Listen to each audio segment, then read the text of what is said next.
Hi, everybody. This is the Football Hut, the amazing, spectacular, terrific, the great one, the people's champion, your host, the Hut, and welcome back to the Football Hut. Hope you like this video and subscribe. Trying to get to 300 subs. Hit that subscribe button. We talk a lot about the Giants here. Giants had a terrible loss against every loss is terrible. They had a terrible loss against the 49ers. They lost 30-12 in San Francisco. Now the Giants don't play until next week. So, your host is going to have to fill some time when it comes to football. We're going to talk about, believe it or not, Deion Sanders. And, of course, the Colorado Buffaloes, who got off to a very good start, did not have a good game today against the Oregon Ducks. This was a rout. Here's from CBSSports.com. Colorado versus Oregon score. Takeaways. Number 10, Ducks eviscerate Deion Sanders led Buffs. They weren't so buff, they were a little puny, and a dominant showing. Oregon continued its remarkable season, while Colorado got handed an ass whooping of a major order. I'm just embellishing a little bit. Anyone coming in watching the Buffaloes, it's nothing personal. It's only business. Trying to be funny. Number 10, Oregon obliterated number 19, Colorado, 42-6. At Atson Stadium in Eugene, Oregon, putting forward one of the most dominant, high-level performances we've seen seen a third of the way to the 2023 college football season. The Ducks held the Buffaloes' previously productive offense to just 194 total yards as Oregon moved to 4-0 and ended Colorado's undefeated season. Now, if you are an Oregon fan, if you are a Buffalo fan, I will do another video on this, and we'll cover the next game that the Buffaloes will be playing. Oregon got off to a brutally fast start against the Buffaloes, scoring on their first 3 possessions. Colorado had no answer, as the hosts averaged 7.2 yards per play, including an absurd 6.3 yards per carry against the overmatched Buffs defense. Colorado struggled massively against Colorado's front seven as quarterback Deion Sanders stood upon constant duress. Sanders was sacked 7 times as the Buffs were held to 40 yards rushing and spent most of the first 3 quarters in the negatives before the Ducks took their collective foot off the gas. It sounds more like their foot off the throat. Troy Franklin caught 8 passes for 126 yards and 2 touchdowns to place Oregon in a dominant performance by quarterback Bo Nix, who completed 28 of 33 passes for 276 yards with 3 touchdowns, an interception, and bonus rushing score. Oregon didn't give the ball to any running back more than 10 times, but Bucky Irving led the way with 89 yards rushing. I think it's interesting here is that Bo Nix gave up through an interception. They won 42-6. Very interesting. Really quite shocking. Sanders completed 23 of 33 passes for 159 yards for his first game under 348 yards and 2 touchdowns at Colorado.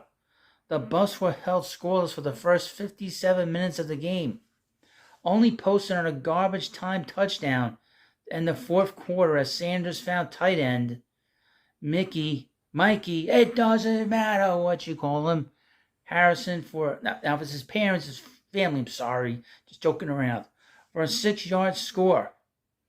Even the extra point attempt was blocked to add a final insult to injury. The Ducks made a statement. Oregon flew under the radar through 3 games after a tough contest against Texas Tech and big performances against overmatched opponents. However, Ducks coach Dan Lanning clearly wanted to send a message in the Buffs' first game against a top 10 opponent. During his pre-game speech, Lanning took direct aim at the hype and glitz that has defined Colorado football through its magical start to the season. Quote, "They can go F themselves." No, he said this. "They're fighting for clicks.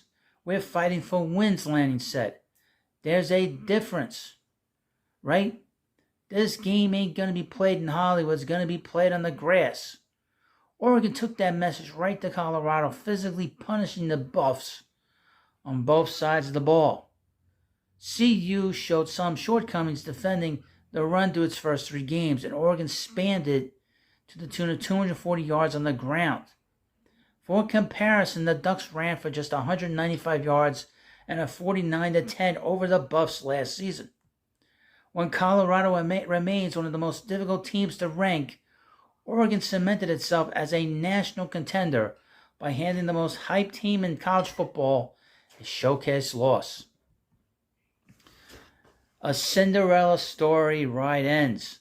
Multiple broadcasts of Colorado games have joked that the Buffs' rise to prominence under coach Deion Sanders was so unbelievable it felt scripted.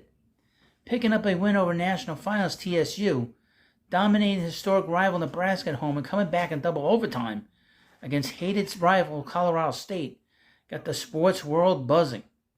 Unfortunately, reality set in during the first game at the legitimate Pac-12 contender.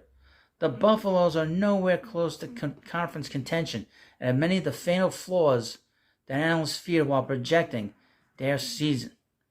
Notably, Colorado is unable to hang in the trenches, and even offensive coordinator Sean Lewis was not capable of scheming around all the issues. Sanders took issue with the characterization that Colorado needed a game like this to be humble before entering Pac-12 play. Quote, "It's not something we needed," Sanders said. "That's like saying we needed a car wreck. It's like saying you needed that. That's stupid." He's absolutely right.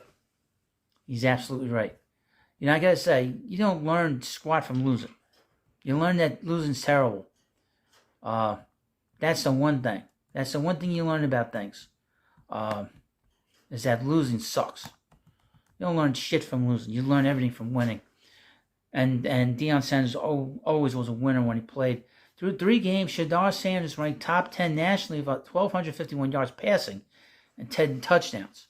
Oregon used a variety of pressures and coverages to confuse the Colorado offensive line and force Sanders into limited decisions.